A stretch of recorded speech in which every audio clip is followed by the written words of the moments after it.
नमस्कार साथियों, स्वागत है आपका आपके YouTube चैनल विजार्ड एकेडमी पर। मैं रमेश यादव। भारतीय भूगोल की श्रृंखला में हम आपसे बातचीत कर रहे हैं इंडियन रिवर के बारे में और इंडियन रिवर में भी हम गंगा रिवर सिस्टम के बारे में आपसे बातचीत कर रहे हैं।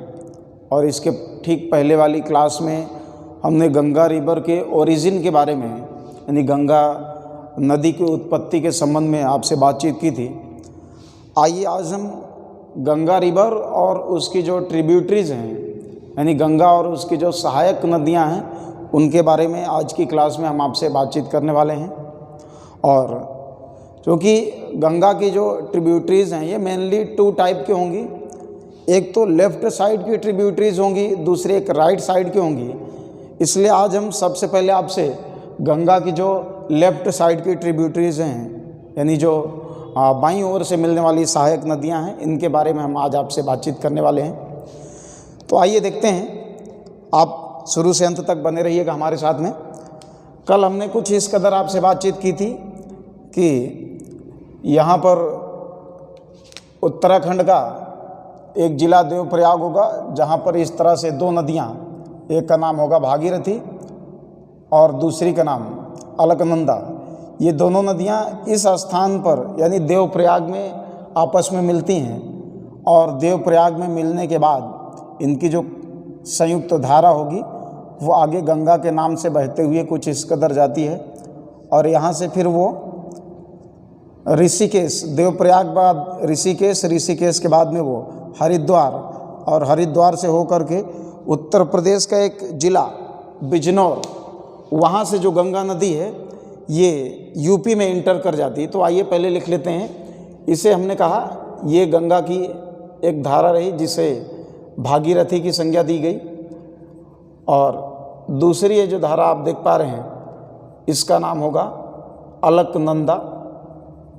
और यही भागीरथी और अलकनंदा ये 2 नदियां हैं जो कि उत्तराखंड में इस स्थान पर जिसका नाम देवप्रयाग है, ये दोनों नदियां जब देवप्रयाग में परस्पर संगम करती हैं तो यहीं से अब इनकी जो संयुक्त धारा है इसे अब गंगा नदी की संज्ञा दी जाती है।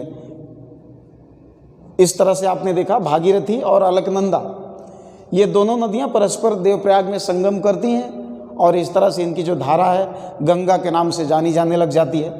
अब ये गंगा नदी देवप्रयाग से निकल करके उत्तराखंड का ही एक डिस्ट्रिक्ट है, आपने सुना होगा ऋषिकेश, ये ऋषिकेश पहुंचती है और ऋषिकेश से होते हुए गंगा नदी सबसे पहले अब यहाँ पर ऋषिकेश के और दक्षिण हरिद्वार ज़िले में इंटर करती है। और ध्यान दीजिएगा, ये हरिद्वार जो ज़िला है उत्तराखंड राज्य में है, इसके ठीक बाद गंगा रिवर यूपी में इंटर कर जाती है। और यहाँ से एक बढ़िया सा प्रश्न ये बनता है कि गंगा नदी सर्वप्रथम कहाँ से मैदानी भाग में प्रवेश करती है। तो दोस्तों आप याद रखेंगे, ये जिसे हम हरिद्वार की संज्ञा दे रहे हैं, हरिद्वार से ही गंगा रिवर का ये प्लेन में ये इंटर होता है, ये नदी प्लेन में इंटर करती है, यानी मैदान में प्रवेश करती है। तो ध्यान देंगे, यहाँ हमने कहा हरिद्वार से होते हुए ये उत्तर प्रदेश के बिजनौर पहुँचती है और बिजनौर के बाद आपने नाम सुना होगा गढ़मुक्तेश्वर का। बिजनौर के बाद इस तरह से गढ़मुक्तेश्वर गंगा नदी पहुँचेगी।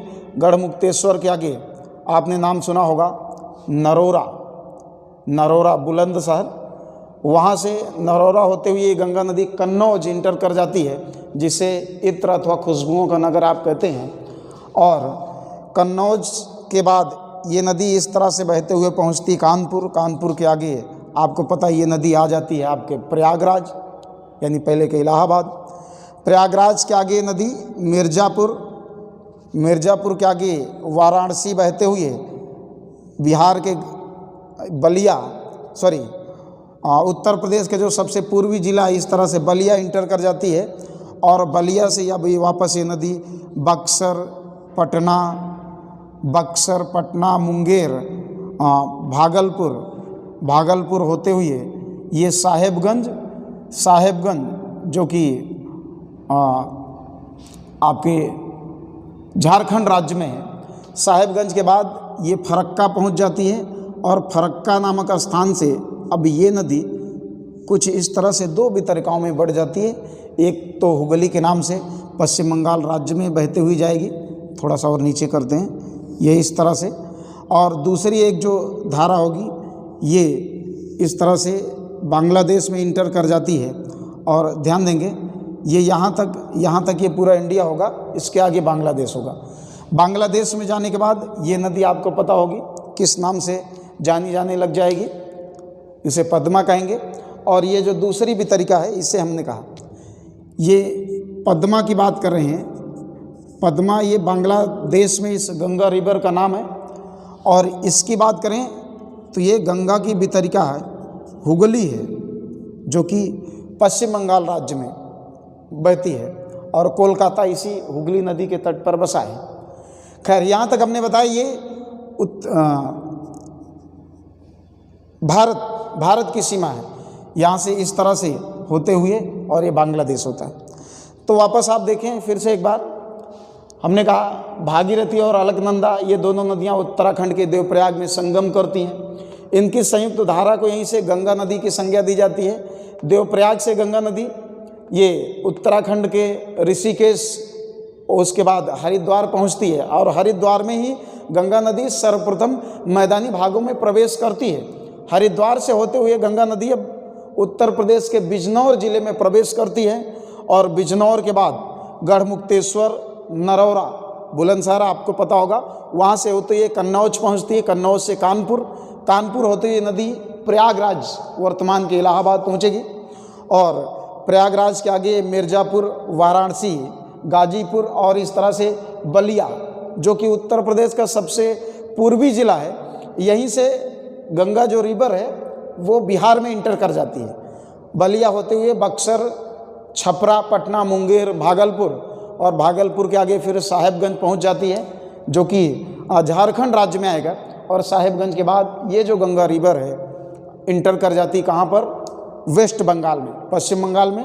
और पश्चिम बंगाल में भी ये जो स्थान आप देख पा रहे हैं ये फरक्का नाम का स्थान है। इस फरक्का से जो गंगा रिवर है ये दो डिस्ट्रीब्यूटरी में डिवाइड हो जाएगी, यानी दो मुख्य वितरिकाओं में बढ़ जाएगी।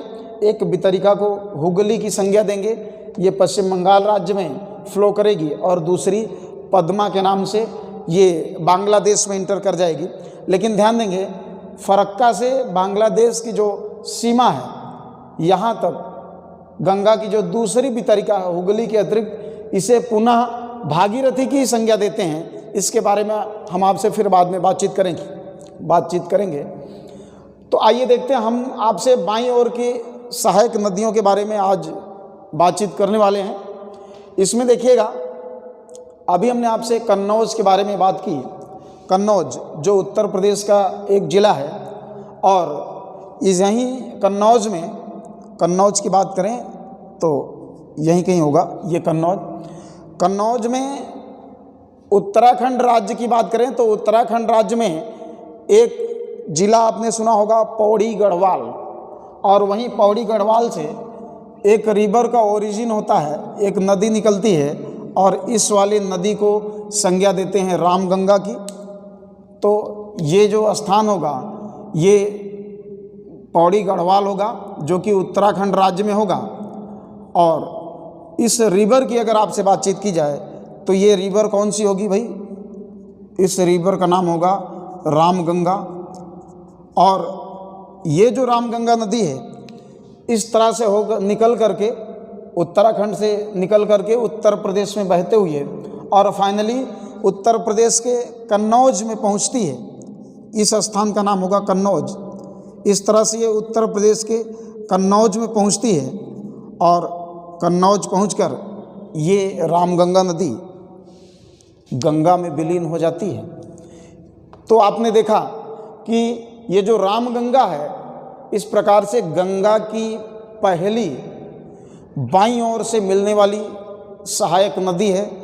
साथ ही साथ रामगंगा गंगा की पहली सहायक नदी भी है, यानी अगर लेफ्ट और राइट दोनों बैंक की बात की जाए, दोनों किनारों की या दोनों साइड की बात की जाए तो उन दोनों किनारों में रामगंगा गंगा में मिलने वाली पहली सहायक नदी है। इसके बारे में हम और आपसे बातचीत करेंगे कि इस रामगंगा नदी से आपका एग्जामिनर किस प्रकार के प्रश्न पूछता है। ध्यान देंगे, यही वो रामगंगा नदी है जो उत्तराखंड के नैनीताल से होते हुए और यूपी में इंटर करती है। वहाँ से आपने भारत का पहला national park, Hailey national park, जिसका वर्तमान जो नाम है वो जिम कॉर्बेट नेशनल पार्क रखा गया है, तो ये यही रामगंगा नदी है जो उस जिम कॉर्बेट नेशनल पार्क से फ्लो होते हुए और आगे कन्नौज तक सफ़र करके और गंगा में मिलती है। तो हम बाद में बातचीत करेंगे। रामगंगा नदी के बाद आपने नाम सुना होगा गोमती रिवर का। तो ध्यान देंगे, गोमती रिवर यानी गोमती नदी के बारे में आपसे अगर बातचीत की जाए तो यहाँ पर ये पीलीभीत जिला आपने सुना होगा, पीलीभीत जिला। और वहीं पीलीभीत जिला, चूँकि उत्तर प्रदेश का ही जिला है पीलीभीत, और यहीं उत्तर प्रदेश के पीलीभीत जिले में आपने एक लेक का नाम सुना होगा, उसका नाम है फुलहर लेक यानी फुलहर झील। और ये फुलहर झील कहाँ पर है भाई?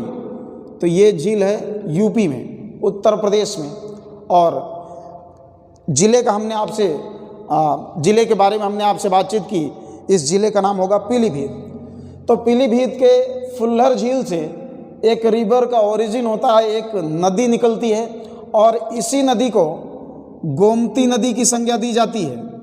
ध्यान देंगे दोस्तों, ये आपकी गोमती नदी रही और ये गोमती नदी इस तरह से बहते हुए गाजीपुर वाराणसी के समीप आकर के और इस गंगा रिवर में इंटर कर जाती है। इस स्थान की बात करें, हमने कहा ये वाराणसी के समीप गाजीपुर नाम का स्थान होगा और ये रिवर कौन सी? गोमती नदी। गोमती नदी कई मामलों में आपके एग्ज़ाम के पॉइंट ऑफ व्यू से इम्पॉर्टेंट इस वजह से है क्योंकि ये जो गोमती रिवर है ये पीलीभीत ज़िले से निकल करके लखनऊ, रायबरेली और पीलीभीत, हमने कहा पीलीभीत से लखनऊ और लखनऊ से जौनपुर, रायबरेली नहीं जाती, जौनपुर और जौनपुर से होते हुए गाजीपुर इंटर कर जाती है। और ये जो उत्तर प्रदेश की कैपिटल है लखनऊ, वो आपका लखनऊ शहर कौन सी नदी के किनारे बसा हुआ है? तो ध्यान देंगे, यही गोमती नदी है जिसके किनारे आपके स्टेट का जो कैपिटल है लखनऊ वो लोकेटेड है, स्थित है। और इसमें भी उन्नाव जिला आपने सुना होगा, उन्नाव जिले की बात कर, सॉरी हरदोई जिला आपने सुना होगा। हरदोई जिले में एक और भी लेक है और उस लेक का नाम होगा, हरदोई जिले की बात करें यहाँ आएगा। और हरदोई जिले में एक और भी हमने कहा लेक है, एक और भी झील है। इस झील का नाम भिजवान झील। आप ध्यान देंगे, भिजवान झील ये आपके कौन से डिस्ट्रिक्ट में आएगी? तो ये हरदोई डिस्ट्रिक्ट में आएगी। और इसी हरदोई डिस्ट्रिक्ट के भिजवान लेक से एक और भी रिवर का ओरिजिन होता है, एक और भी नदी का उद्गम होता है। और ये नदी उत्तर प्रदेश में आपके सई नदी के नाम से जानी जाती है। और ये जो सई नदी है ये इस तरह से हरदोई जनपद से निकल करके उन्नाव, लखनऊ, रायबरेली, प्रतापगढ़ होते हुए जौनपुर तक पहुंचती है। और जौनपुर में आप पढ़ेंगे राजघाट नाम का एक स्थान होगा, वहाँ से ये जो नदी है ये गोमती नदी में मिल जाती है, गोमती नदी में अपना संगम बना लेती है। तो ये जो आप नदी देख पा रहे हैं इस नदी का नाम सई है। और सई इस तरह से आपने देखा कौन से रिवर की ट्रिब्यूटरी होगी? तो भाई ये कौन सी नदी में सई नदी मिल रही है? गोमती नदी। यानी सई नदी इस तरह से गोमती नदी की सहायक नदी होगी। और गोमती कौन सी नदी की सहायक नदी है? तो इसका नाम गंगा नदी होगा।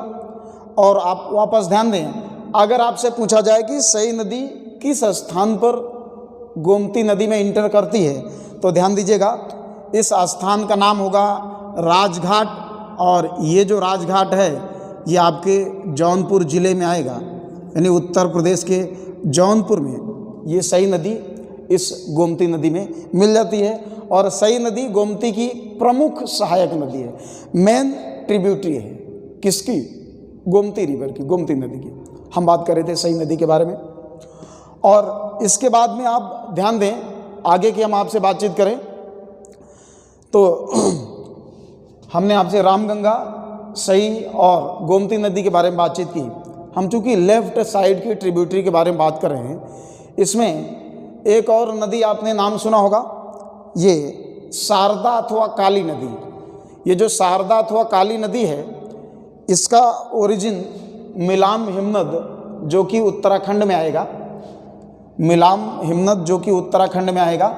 तो यहाँ इस तरह से इस शारदा रिवर का ओरिजिन होता है।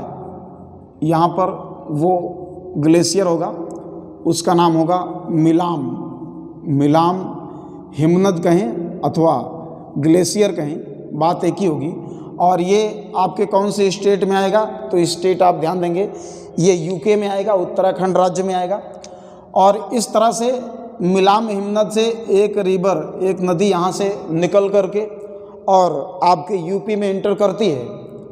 और इस वाली नदी का नाम शारदा नदी, ध्यान देंगे, इसी नदी का नाम शारदा नदी है। और इस शारदा नदी को काली नदी के नाम से भी जाना जाता है। वहीं दूसरी ओर की अगर आपसे बातचीत की जाए तो दूसरी ओर आपने पढ़ा होगा एक नदी का नाम कर्नाली, जो कि तिब्बत वाले क्षेत्र मापचाचुंग ग्लेशियर यानी यहाँ से निकलती है। कर्नाली नदी की हम आपसे बात करें हैं, ये ग्लेशियर का नाम मापचाचुंग, बड़ा अजीब सा नाम है, मापचाचुंग ग्लेशियर। और ये ध्यान देंगे, ये तिब्बत वाला क्षेत्र होगा। इस तिब्बत वाले क्षेत्र मापचाचुंग ग्लेशियर से एक नदी निकलती है जिसे कर्नाली की संज्ञा दी जाती है। और ये जो कर्नाली नदी है, ये जो कर्नाली नदी है, इस तरह से ये दोनों नदियाँ उत्तर प्रदेश का, आपने एक जिला नाम सुना होगा बाराबंकी, सीतापुर और बाराबंकी की सीमा पर, यहाँ पर इस बाराबंकी नामक स्थान पर ये दोनों नदियाँ जो कि शारदा अथवा काली और दूसरी एक कर्नाली, ये दोनों नदियाँ हमने कहा उत्तर प्रदेश के बाराबंकी में मिल जाती हैं। और यहाँ से मिलने के बाद अब इनकी ये जो धारा है, इसे घाघरा की संज्ञा दे दी जाती है। और ये घाघरा नदी जब बहते हुए और नीचे की ओर आती है तो यहीं पर उत्तर प्रदेश का एक बेहद चर्चित जिला अयोध्या स्थित है। और यहाँ अयोध्या की बात कर रहे हैं, अयोध्या में जब ये दोनों नदियाँ, चलिए इस साइड लिखते हैं, अयोध्या की हम आपसे बातचीत कर रहे हैं। अयोध्या में ये जब दोनों नदियाँ, ये जो धारा पहुँचती है, जिसे अभी तक हमने कहा यहाँ से इसे घाघरा की संज्ञा दी गई थी।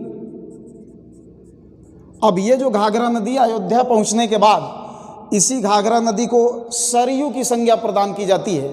यानी यही जो घाघरा नदी है अब इस तरह से सरयू के नाम से बहती है, और सरयू के नाम से बहते हुए आगे जाती है।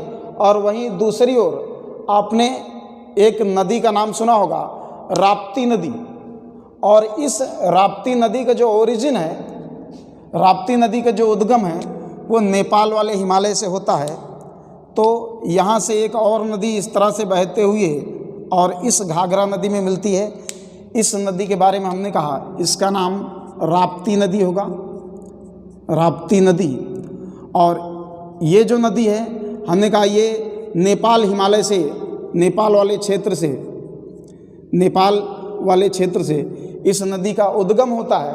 और ये नदी इस तरह से बहते हुए जिस स्थान पर सरयू में मिलती है, वहाँ से पुनः इस सरयू वाली नदी का अब नाम जो होता है फिर से घाघरा हो जाता है। और अब ये जो घाघरा नदी है, बिहार का एक ज़िला आपने सुना होगा छपरा, बिहार के छपरा ज़िले में पहुँच करके और ये इस तरह से गंगा नदी में मिल जाती है। तो इस स्थान को हमने कहा ये स्थान है बिहार का एक ज़िला छपरा। तो छपरा में इस तरह से ये वाली नदी रही घाघरा, और घाघरा नदी अब गंगा में मिल जाती है। और राप्ती नदी की बात करें तो ध्यान दीजिएगा, राप्ती नदी के किनारे उत्तर प्रदेश का एक बेहद चर्चित जिला स्थित है, जहाँ से भी आपके मुख्यमंत्री महोदय हैं। तो उस ज़िले का नाम आपको पता चल गया होगा, गोरखपुर। गोरखपुर आपका कौन से नदी के किनारे स्थित है? राप्ती नदी। और राप्ती अगर बात करें किसकी सहायक नदी है, तो आपने देखा घाघरा की। अभी हम वापस इसके बारे में आपसे विस्तार में बातचीत करेंगे, यहाँ से और किस प्रकार के प्रश्न बनने की गुंजाइश है थोड़ी देर बाद देखते हैं। आइए, घाघरा के बाद हम अगले नदी की बातचीत करते हैं आपसे। गंडक, एक आपने नदी का नाम सुना होगा, और गंडक नदी जिसे कि नारायणी की भी संज्ञा दी जाती है। ये जो गंडक नदी है, इस गंडक नदी का उद्गम भी नेपाल वाले हिमालय से होगा। ध्यान देंगे, इस गंडक नदी का उद्गम भी नेपाल वाले हिमालय से होगा। और ये गंडक नदी नेपाल हिमालय से निकल करके और इस तरह से बिहार की जो कैपिटल है पटना, बिहार की जो कैपिटल है पटना, पटना के समीप ये सोनपुर नामक स्थान पर ये गंगा में मिल जाती है। इस स्थान की बात कर रहे हैं, ये सोनपुर स्थान होगा और जो कि पटना के समीप है। और इस नदी के बारे में हमने आपसे बातचीत की, इस नदी का नाम होगा गंडक नदी। ये आप देख पा रहे हैं। तो इस तरह से आपने देखा कि गंडक नदी नेपाल हिमालय से निकल करके नीचे दक्षिण की ओर बहते हुए और फाइनली ये बिहार की कैपिटल पटना के समीप सोनपुर में ये गंगा से मिल जाती है। और सोनपुर नदी के बारे में बातचीत करें तो सोनपुर ये वही नदी है जिसके किनारे बिहार की जो कैपिटल है पटना वो लोकेटेड है, स्थित है। और इसके अतिरिक्त एक और भी एग्ज़ाम के पॉइंट ऑफ व्यू से बढ़िया सा प्रश्न यहाँ से बनता है कि अगर आपसे पूछा जाए जो भारत का सबसे बड़ा पशु मेला है, तो आपका जवाब ये सोनपुर मेला ही होगा। और वो जो सोनपुर मेला है, सोनपुर जो पशु मेला है, भारत का सबसे बड़ा पशु मेला है, वो इसी गंडक नदी के किनारे ही लगता है। आई थिंक यहाँ तक आप बात समझे होंगे। साथियों, एक चीज़ आपसे कहना चाहेंगे, अगर आप ये वीडियो पसंद कर रहे हैं, अगर आपको ये वीडियो पसंद आ रहा है तो बेशक आप लाइक वाली बटन ज़रूर प्रेस कर दीजिएगा। साथ ही साथ अपने दोस्तों को भी ये वीडियो ज़रूर शेयर कीजिएगा। और अगर आप हमारे चैनल पर नए हैं तो डेफिनेटली आप चैनल को सब्सक्राइब कीजिएगा, जिससे कि आगामी हर वीडियोज़ की जो अपडेट है वो सबसे पहले आप तक पहुँचती रहे। तो हम आपसे बात कर रहे थे गंडक नदी के बारे में। गंडक के बारे में गंडक के बाद ध्यान दें, गंडक का एक दूसरा नाम भी है। गंडक नदी को ही नारायणी नदी की संज्ञा दी जाती है। और गंडक के बाद की अगर बात करें तो आपने एक नदी का नाम सुना होगा कोसी, जो कि बेहद बदनाम नदी है, कुख्यात नदी है। और आपको पता होगा कोसी नदी को कहाँ का शोक कहा जाता है, तो भाई कोसी नदी जो है इसे बिहार के शोक की संज्ञा दी जाती है। क्यों दी जाती है, आइए हम आपसे बातचीत करते हैं। देखिएगा, तिब्बत वाले क्षेत्र में एक स्थान होगा गोसाई धाम। हम यहाँ इस वाले क्षेत्र की बात कर रहे हैं। यहाँ पर हमने कहा एक स्थान का नाम है गोसाई धाम अथवा गोसाई थान, कहीं कहीं मिलेगा, जो भी होगा आप मैनेज करेंगे। गोसाई धाम ये जो तिब्बत वाला क्षेत्र है, यहीं से एक विशेष नदी का उद्गम होता है और उसे ही बिहार में कोसी के नाम से जाना जाता है। दरअसल कोसी नदी का जो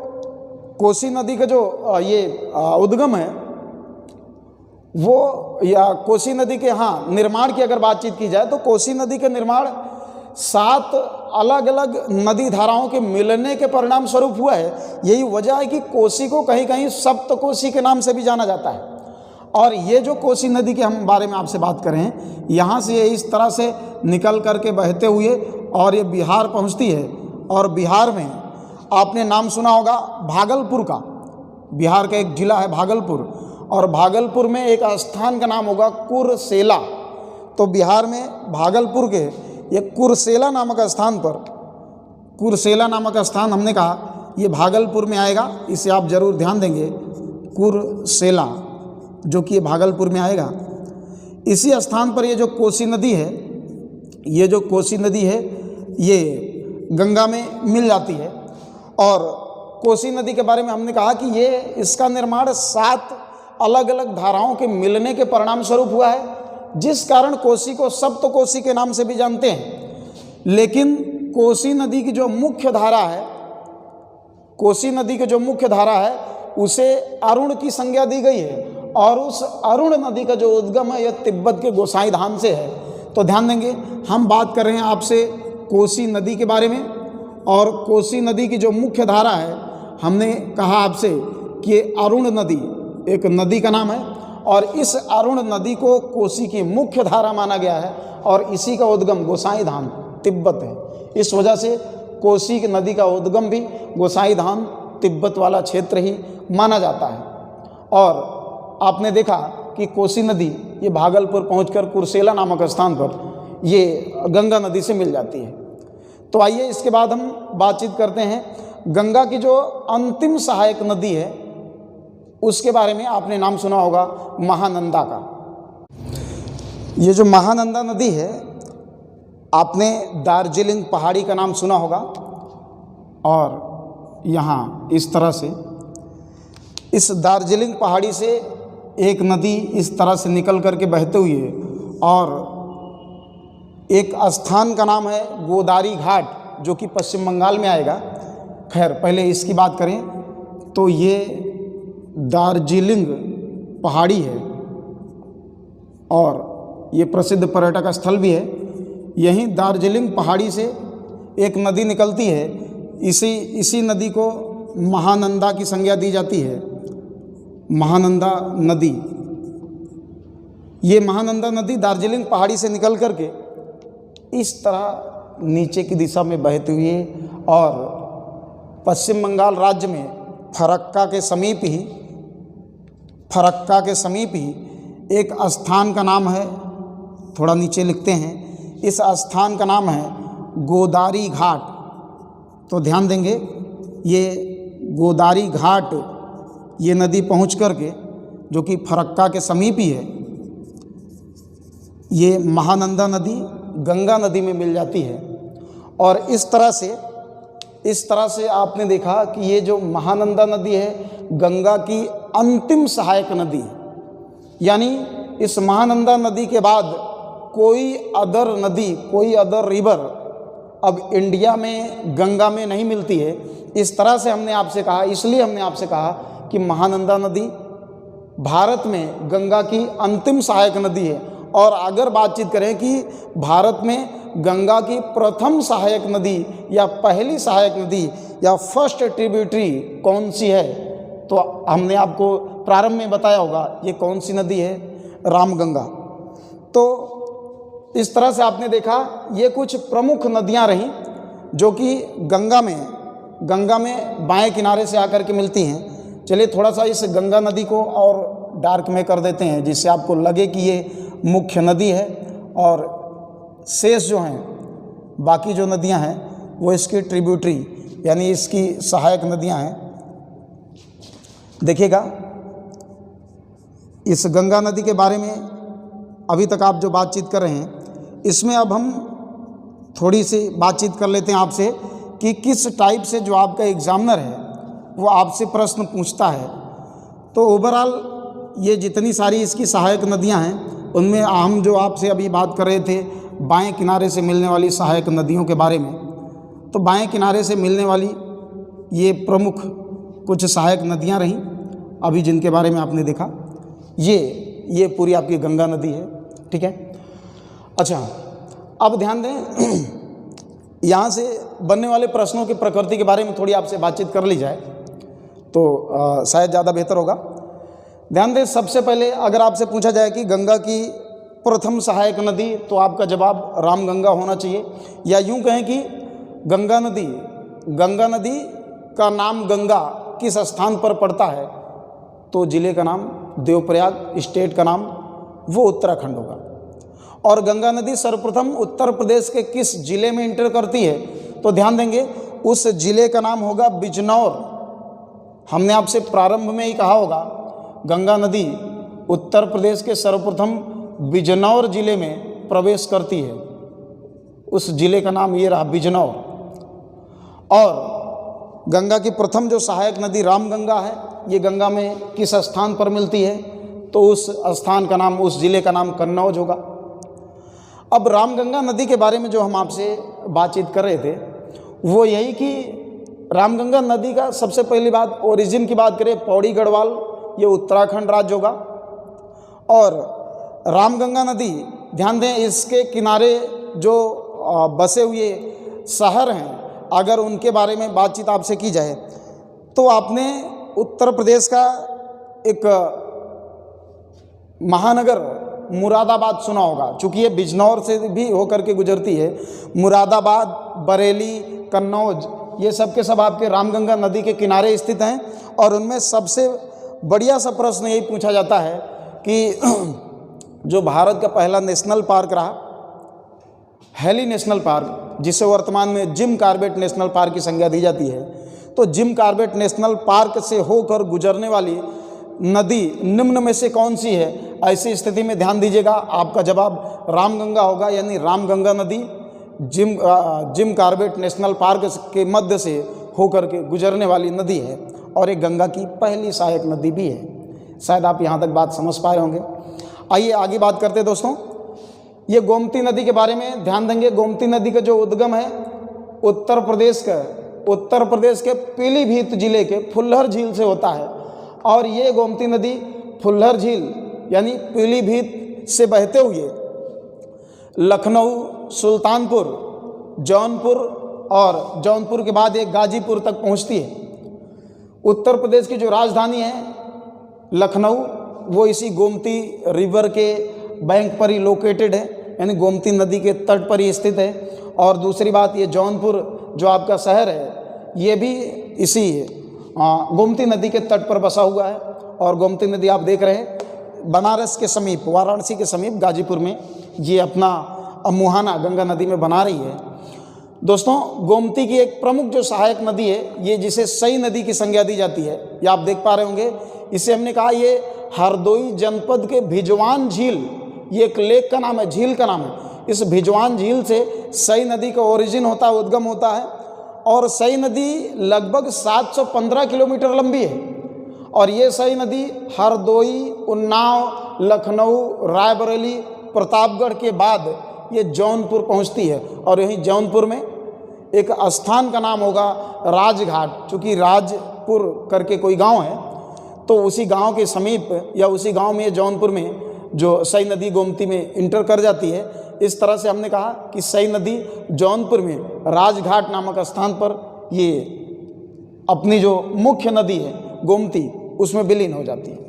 गोमती नदी, ध्यान देंगे, इसी नदी के किनारे आपका जो प्रतापगढ़ शहर है वो भी स्थित है। ठीक है, आपके लगभग बगल से होकर के गुजरती है। खैर, आगे की बातचीत की जाए आपसे तो ध्यान दीजिएगा।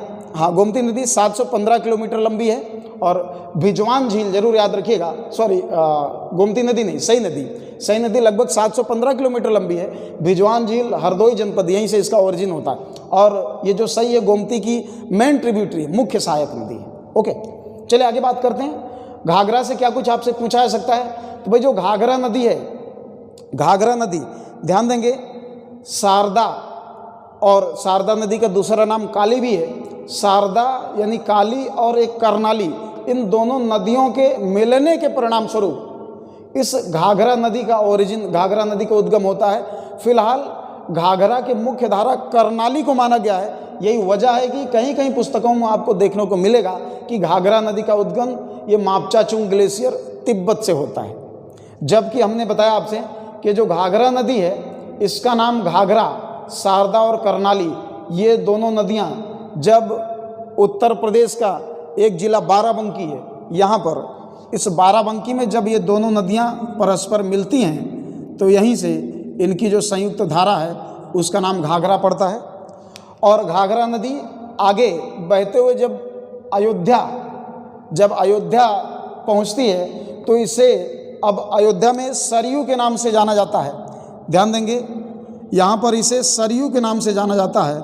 और ये सरयू नदी बहते हुए और दक्षिण पहुँचती है। वहीं दूसरी ओर इससे एक और भी नदी नेपाल हिमालय से निकल करके आकर के मिलती है, उसका नाम राप्ती है। और ये राप्ती नदी जिस स्थान पर इस सरयू नदी से मिलती है, यहाँ से अब फिर इस नदी का नाम घाघरा पड़ जाता है। और ये घाघरा नदी छपरा, जो कि बिहार का एक ज़िला है, छपरा पहुँच करके और गंगा नदी में अपना मुहाना बना लेती है। इस तरह अगर आपसे पूछा जाए कि घाघरा नदी किस स्थान पर गंगा से मिलती है, तो किस स्थान पर मिलती भाई? छपरा में। कौन से राज्य में मिलती है? बिहार में। और घाघरा नदी के बारे में बात करें तो घाघरा नदी के दो मुख्य सहायक नदियां जो होंगी वो एक शारदा अथवा काली, दूसरी एक कर्णाली। आपने देखा राप्ती नदी जरूर नोटिस करेंगे। हमने कहा इसी राप्ती नदी के किनारे आपके बाबा मुख्यमंत्री महोदय का ये निवास भी था पहले, यानी गोरखपुर जो शहर है वो इसी राप्ती नदी के तट पर बसा है, आप ध्यान देंगे। और राप्ती नदी किसकी सहायक नदी है? घाघरा की सहायक नदी। यहाँ तक बिल्कुल क्लियर होगा। आगे बात करें गंडक के बारे में। हमने कहा जो गंडक नदी है, इस गंडक नदी का दूसरा नाम नारायणी भी है। गंडक नदी का दूसरा नाम नारायणी भी है। और ये नारायणी अथवा गंडक नदी नेपाल हिमालय से निकल करके और पटना के समीप सोनपुर नामक स्थान पर ये गंगा में अपना मुहाना बना लेती है। बिहार की जो कैपिटल है पटना, इसके बारे में हमने आपसे बातचीत की होगी। ये एग्जाम ओरिएंटेड प्रश्न आप नोटिस करेंगे। बिहार की कैपिटल पटना ये इसी गंडक नदी के बैंक पर लोकेटेड है, गंडक नदी के किनारे स्थित है। और उसके अतिरिक्त भारत का सबसे बड़ा जो पशु मेला है सोनपुर मेला, वो भी आपके इसी गंडक नदी के किनारे ही लगने वाला मेला है। इसमें शायद कोई दिक्कत होनी नहीं चाहिए। अगली बातचीत करें आपसे कोसी नदी के बारे में, तो आप देखेंगे कोसी नदी को सप्त कोसी की संज्ञा भी देते हैं, क्योंकि कोसी नदी का निर्माण 7 अलग अलग नदी धाराओं के मिलने के परिणाम स्वरूप हुआ है। और अगली बात करें, ये जो कोसी है, इस कोसी नदी को, कोसी के बारे में आपसे बात करें, ये जो कोसी नदी हमने कहा, इस नदी को बिहार का शोक की संज्ञा देते हैं। यानी अगर आपसे पूछा जाए बिहार का शोक किसे कहते हैं, तो आपका जवाब कोसी नदी होगा। हालांकि 3 नदियों को ही शोक कहा जाता है। एक ये कोसी जो है बिहार का शोक होगी, दामोदर बंगाल का शोक होगी, और एक अगर आपसे और बातचीत करें तो ध्यान दें महानदी अगर आप पढ़ेंगे तो बाद में आप पाएंगे महानदी राज्य को उड़ीसा का शोक की संज्ञा दी जाती है। तो खैर अभी हम कोसी के बारे में बात करें। कोसी नदी को बिहार का शोक की संज्ञा क्यों दी जाती है? क्योंकि कोसी नदी जब ये पर्वतीय क्षेत्र नेपाल हिमालय से निकल करके बिहार में इंटर करती है, यानी जैसे तराई अथवा मैदानी क्षेत्र में प्रवेश करती है, चूँकि कोसी नदी जो है इसमें विसर्पण अधिक होता है।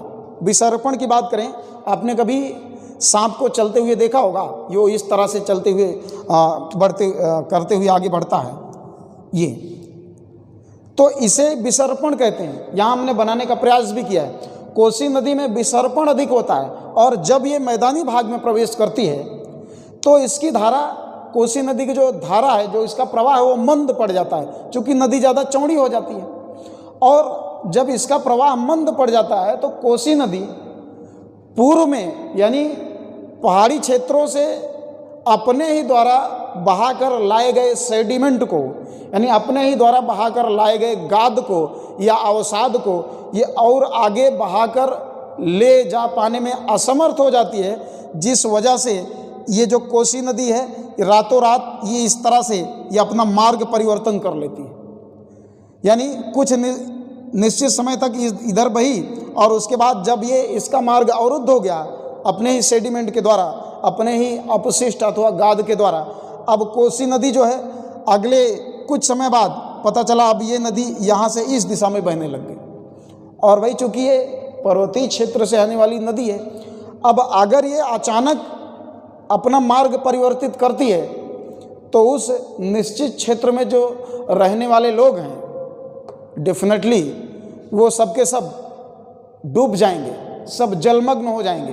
यानी इस नदी के कारण, मार्ग परिवर्तन के कारण बिहार के एक निश्चित तराई वाले क्षेत्र में अपार जान माल की तबाही होती है और इसी कारण से इस कोसी नदी को ये बिहार का शोक की संज्ञा दी जाती है। शायद ये बात आपको क्लियर होगी। और ये नदी मार्ग परिवर्तन के कारण प्रसिद्ध है। हमने आपसे बताया पहले ही, मार्ग परिवर्तन के कारण ही तो इसे बिहार का शोक कहा जाता है भाई। क्यों? जब ये अपना मार्ग परिवर्तित करती है तो अब जिस मार्ग से अब ये बहना शुरू करेगी वह उस क्षेत्र में जो भी लोग होंगे डेफिनेटली वो सब जलमग्न होंगे, अपार जान माल की तबाही होगी और इस कारण इसे बिहार का शोक की संज्ञा दी जाती है। खैर, कोसी नदी ध्यान देंगे बहते हुए भागलपुर, जो कि बिहार का एक जनपद है, जिला है, वहाँ पर एक स्थान का नाम है कुर्सेला। तो ये कोसी नदी कुर्सेला भागलपुर पहुँच करके और ये भी गंगा नदी में अपना मुहाना बना लेती है।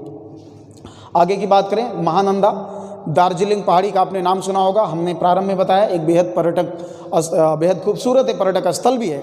और दार्जिलिंग पहाड़ी से एक ये नदी निकलती है महानंदा, बहते हुए ये फरक्का के पास गोदारी घाट एक स्थान का नाम होगा, यहाँ पहुँच जाती है और गोदारी घाट पहुँच करके फरक्का नदी जो है ये भी गंगा में अपना मुहाना बना लेती है।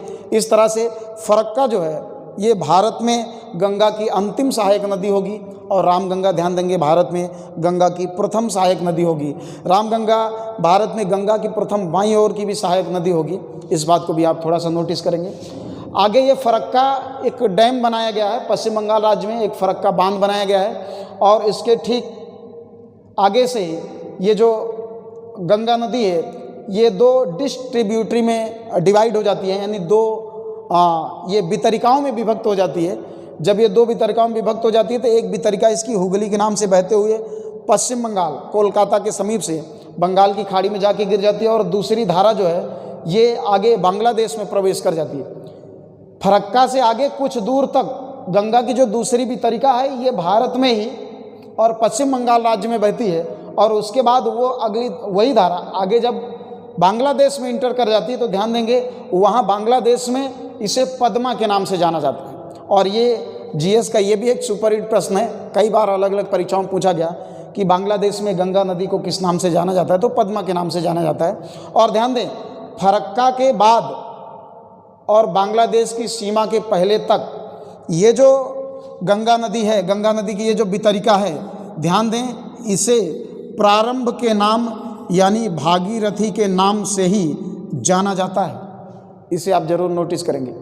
ये जहाँ से हुगली नदी निकलती है उसके आगे जो दूसरी वितरिका है वो बांग्लादेश में इंटर करने के पहले तक वो जो दूसरी वितरिका है अभी भी भागीरथी के नाम से जानी जाती है और जब ये आगे बांग्लादेश में इंटर कर जाती है तो इसी का नाम पद्मा होता है। तो साथियों ये हम आपसे बातचीत कर रहे थे आपसे गंगा की बाईं ओर से मिलने वाली जो सहायक नदियाँ उनके बारे में। बहुत जल्दी हम विचार कर रहे हैं करंट अफेयर की एक क्लास लेकर के आने के लिए और आप लोग अगर चाहते हैं कि आपको हम एक करंट की भी क्लास पर डे प्रोवाइड कराएं तो आप हमें अपनी रिक्वायर के अकॉर्डिंग कमेंट बॉक्स में अपने कमेंट के माध्यम से ज़रूर हमें आप इन्फॉर्म कीजिएगा। और साथियों अगर ये वीडियो आपको पसंद आया हो तो बेशक आप इसे लाइक कीजिएगा, शेयर और सब्सक्राइब कीजिएगा। फिर हम मिलेंगे आपको बहुत जल्दी अगले वीडियो में और उसमें हम आपसे बातचीत करेंगे गंगा की जो राइट साइड की ट्रिब्यूटरी हैं, जो गंगा की दाईं ओर की सहायक नदियाँ उनके बारे में। फिर मिलेंगे बहुत जल्दी, तब तक के लिए नमस्कार।